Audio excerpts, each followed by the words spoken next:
ശ്രമിച്ചാണ് രക്ഷപ്പെടുന്നത്. ഈ ദൃശ്യങ്ങൾ പുറത്തു വന്നിട്ടുണ്ട്. ഇതുവഴി യാത്ര ചെയ്തിരുന്ന തലപ്പുഴ കണ്ണോത്തുമല സ്വദേശി സവാദാണ് ദൃശ്യം പകർത്തിയിരിക്കുന്നത്. ദൃശ്യങ്ങളിലേക്ക്.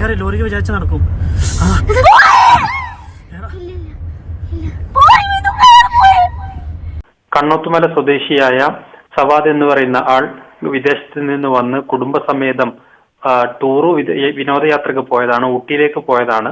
പോകുന്ന വഴിയിലാണ് ഇങ്ങനെയുള്ളൊരു കാഴ്ച കണ്ടത്. തൊട്ടുപിന്നാലെ അദ്ദേഹം മൊബൈലിൽ ദൃശ്യങ്ങൾ പകർത്തുകയായിരുന്നു. ആ ദൃശ്യങ്ങളുടെ ഭീകരത നമുക്ക് കാണാം. രണ്ടുപേരുടെ പിറകെ കാട്ടാന ഓടുന്നു, അവരെ ഓടിക്കുന്നു, അവർ ജീവനും കൊണ്ട് ഓടുന്ന കാഴ്ച. തൊട്ടുപിന്നാലെ ഒരാൾ മറിഞ്ഞു വീഴുന്ന സമയത്ത് കാട്ടാന അദ്ദേഹത്തെ ആക്രമിക്കുന്നുണ്ട്. മറുവശത്തുകൂടെ ഒരു ലോറി വന്നു. അപ്പോൾ ഈ സമയത്ത് കാട്ടാനയുടെ ശ്രദ്ധ തെറ്റുകയും കാട്ടാന മാറിപ്പോവുകയും ചെയ്തതാകാം എന്നാണ് മനസ്സിലാക്കുന്നത്.